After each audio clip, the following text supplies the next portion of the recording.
Hi everyone, this is Leanna from the Enlightened Canvas. Today I am revisiting an older painting, and it's a nice little owl I started at some point. Now, I work with acrylics a lot. I'll be working with acrylics a lot here. I also work with oils, and you will find that acrylics require layering. So that means you kick it off, you get it started, and maybe it's just a little too wet, or actually acrylics do dry pretty fast. So you can, if you're patient, you can continue on, but I get distracted easily. So I'm just kind of revisiting this particular painting and seeing what I need to finish up on it. Now I do have the original, it's on the top here, and I'm just going to point that out. So what I do is I'll usually take a ruler, and you notice my lines.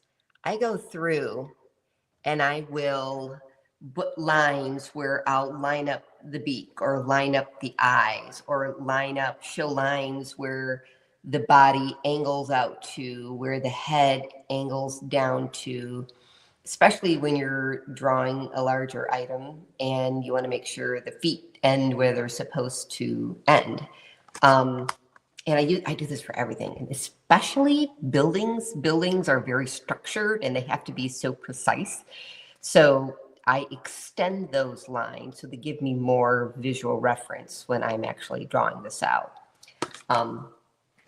So yes, so today I'm just gonna work on finishing this up, but I'm gonna try and experiment a little bit with glazing. Thank you, Dana, for turning me on to glazing. Don't really have the full concept of it yet. She keeps on harping glazing, so I'm like, okay. I am using, let's see, today we've got some yellow ochre, some raw umber, some black, some white, and then some glazing. So what I started with just before I recorded is I went through and added just a few more highlights into the face. And for me, I am going to now work on finishing up its feet. Now, unfortunately, it doesn't have great visibility or light to the feet, but I can kind of interpret and go, okay, close enough. I'm not drawing in some of the aspects around his ankles, but just kind of finishing it in. Again, I always work with a paper plate, very fancy palette. I don't have a lot of paint on there. I've got a couple of paint brushes today. We've got a kind of a medium to smaller filbert, and I'm using this particular angled brush really because it's kind of old and the top has been worn. And I'm doing some techniques where I'm trying to erase my brush strokes, really get more of a flat feel. So I'm using that really the top of it. As always, I have my cup of water and my dab rag. So this is what keeps everything nice and dry and moving when you wash off your paintbrush and move from one color to the next. So I'm going to go ahead and work now on the feet. I will bring in, I'm going to mix in just a hair of pink. I didn't see that before, but I'm going to bring in just a little bit, and I'm going to use magenta. And when I put it down there, like I said, I'm using such small amounts. So we're going to get a base color. The base color, I'm going to start out with this yellow ochre mixed with a little bit of white. I'll go very light on that. His talons seem to be a darker gray with a white highlight. So we're just going to go in here. And you know what, that's probably too large of a brush. So I'm going to reach over and grab a smaller brush. And we'll do the same thing. We'll kind of start mixing that up.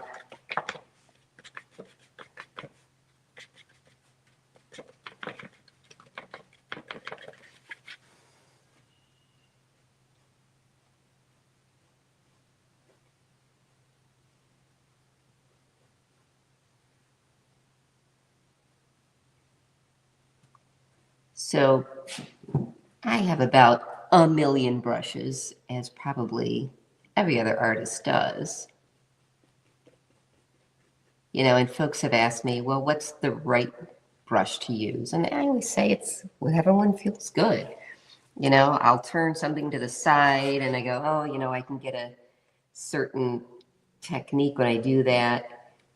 And you'll just find that you really, you find your favorites, you know, and so you're working with what you feel comfortable with. They're all different brands. They're all different styles. I do believe that there are some that are more specific for watercolor.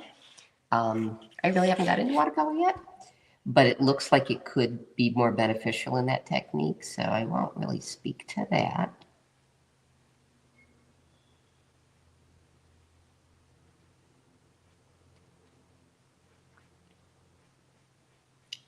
Now again, acrylic, it's all about layering. And fortunately, because it does dry pretty fast, you can finish your layers if you choose to. So I'm going to start bringing in some depth on the bottom. Because again, with every painting, I always choose where's my light. So I imagine that my light is shining this way. So when it comes to the talons, the light's going to be on top and the shadows are going to be underneath. I don't like that. That one's a little squidgy too. Very technical terms here, squidgy.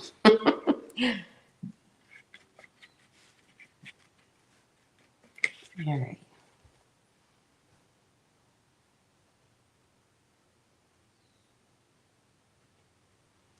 And I believe this guy is sitting on something here, something dark. So it really doesn't matter too much what's perceived as the dark item. But I'll just kind of put something down there so it doesn't look like he's floating. And clearly we know he's standing.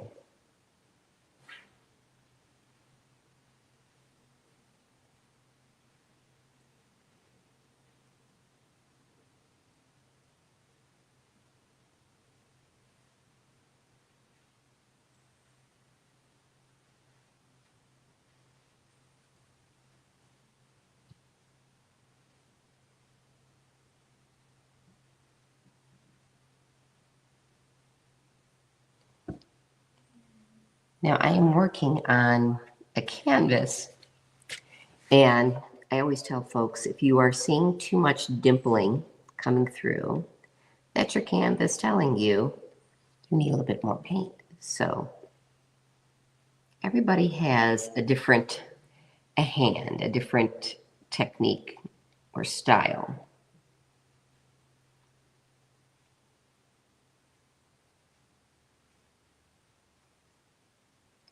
And in some of the styles, you want to see the canvas coming through. That's okay. Totally up to you.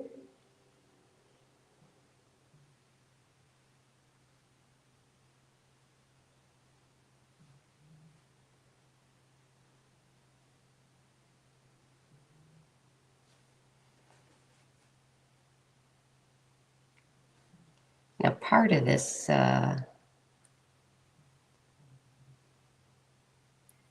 this practice today is to really kind of practice to see how do I paint in this kind of format and layout so that everybody can see what I'm doing, and so they don't get blocked.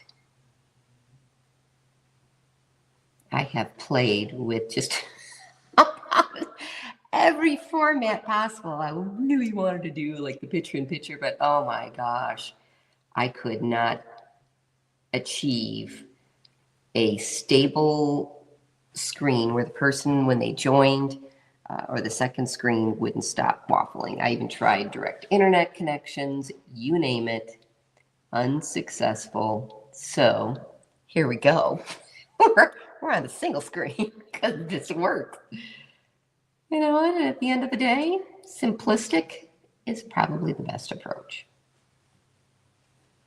A lot less to go wrong, a lot less to worry about.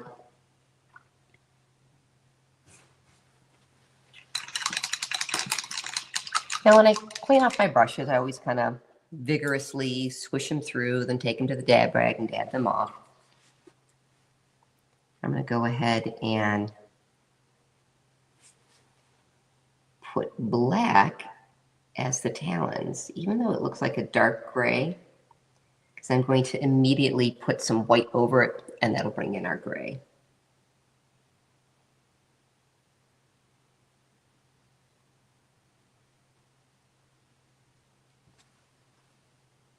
Now you will find, and again, that's what I was looking to do, you know, to get those really, really bright highlights, especially in white, it's a double-edged sword. So if you want it blending and wet, you have to do it when the paint's wet. But if you want it super bright, and this is what I did, I allowed it to dry so I can come back at a later date and it will not activate the paint as quickly. So you can kind of get your brilliance of the white as a contrast.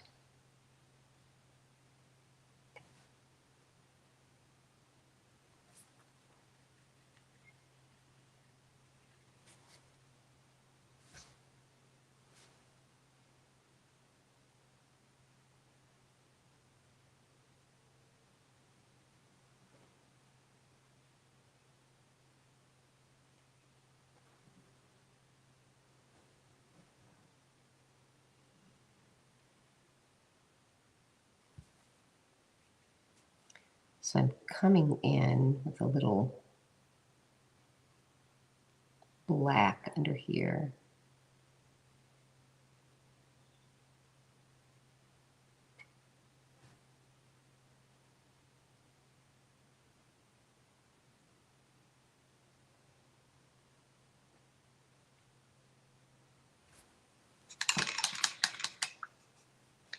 And I'm going to try this. I'm going to mix a little bit of this pink in with the brown.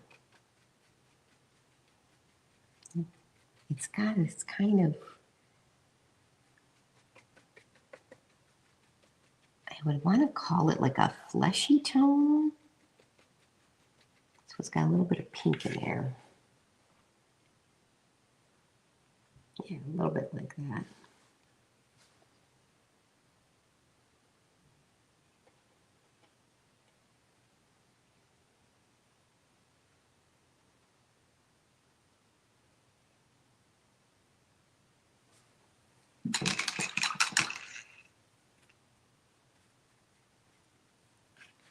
I'm going to now bring in some highlights of the white.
All right.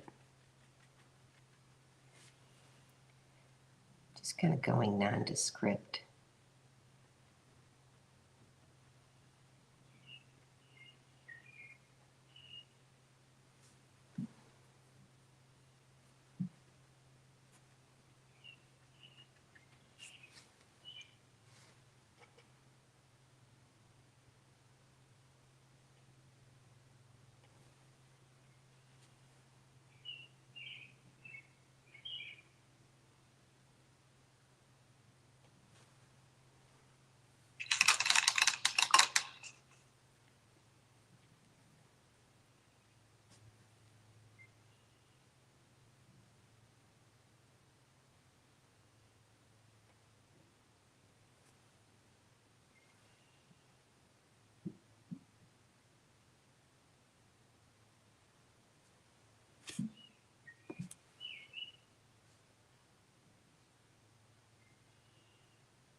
All right. And then I only have one layer of paint on my eyes, so I'm going to come back with another layer to make it more black.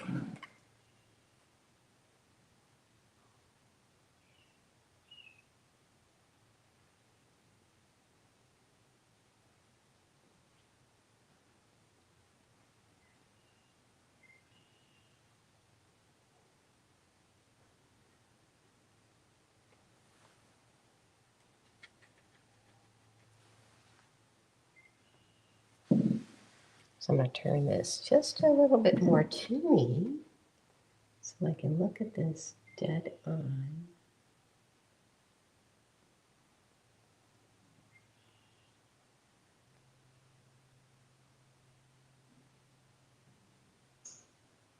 Make sure I am proportionate.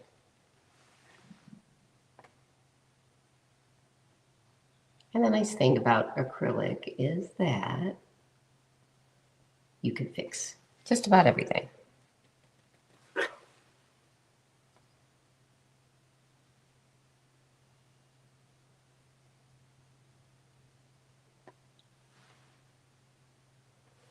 Okay.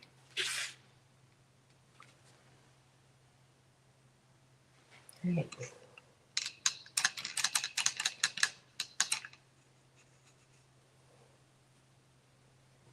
Now this little guy was started on a canvas that already had color. So I did this flat color on this canvas for something else, and then I never used it. So unfortunately, I've got a few little smudges, and I don't have I don't have the original color to actually fix it. So what I'm going to do, since this is such a cool white, white-ish or light owl, I think what I'm gonna do is some splatter paint. But before I do that, I'm gonna finish up any highlights that I want, particularly white or particularly dark.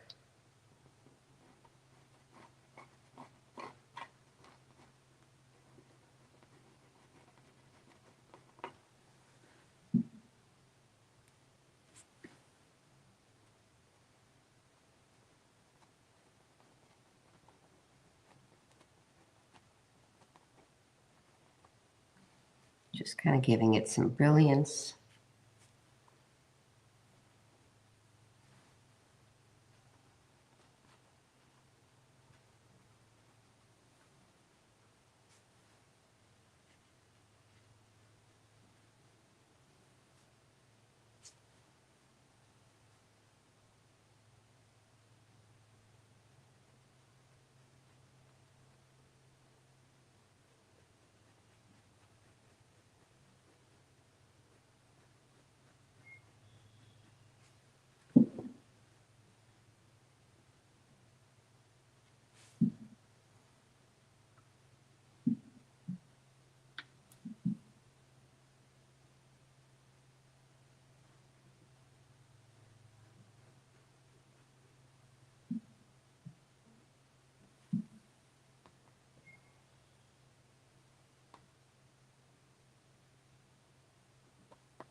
So this is where I'm using the top of this particular brush to kind of dab it in.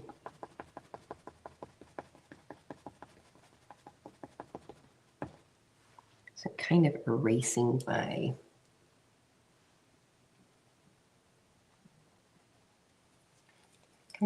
strokes and just smudging them in.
Okay.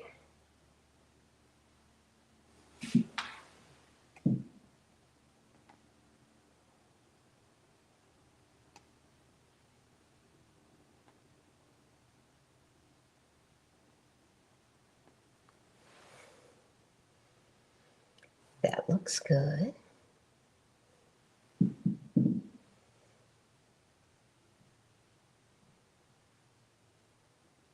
Okay. Take a step back. And then I will add a little bit more brown and black down through here.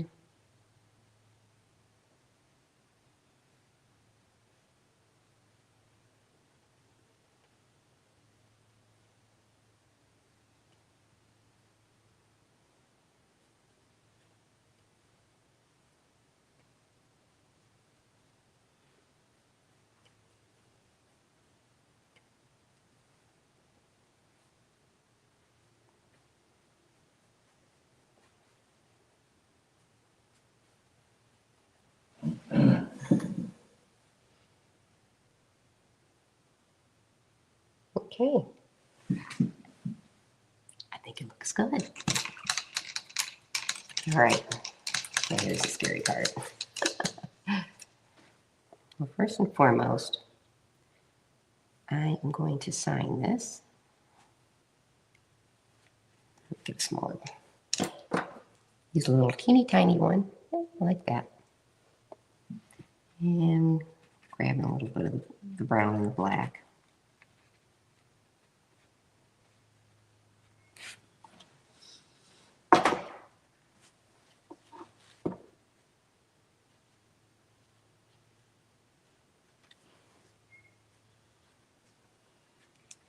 And I'm actually starting to date some of these.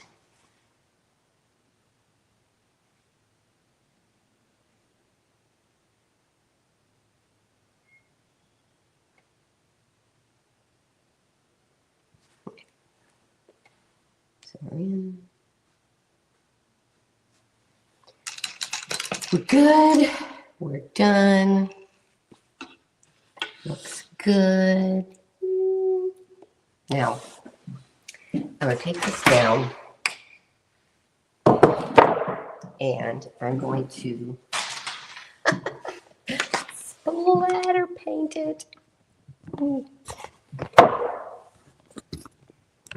So, to do that, I am going to work with my white, and I don't have a lot. As you can see, it's down there. But I'm going to grab some water and put the water in with my white.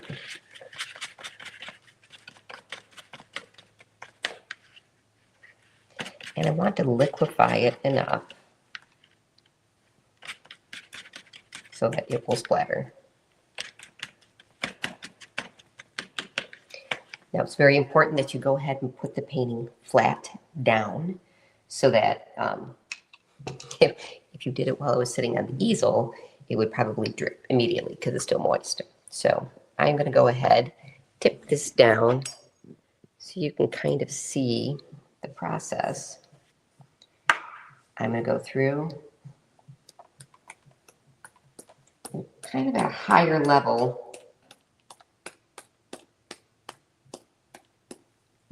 Flick my brush. I just want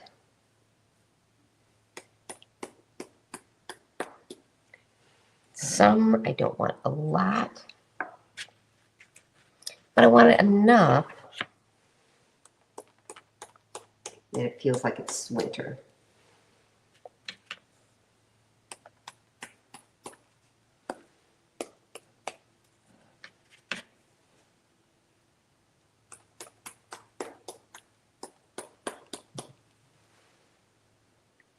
I like that. Now you don't want to get too clumpy on there because you don't want it to leave a clump that doesn't look like snow. But keep in mind, when snow comes down, it comes down close to each other. So it could very well be.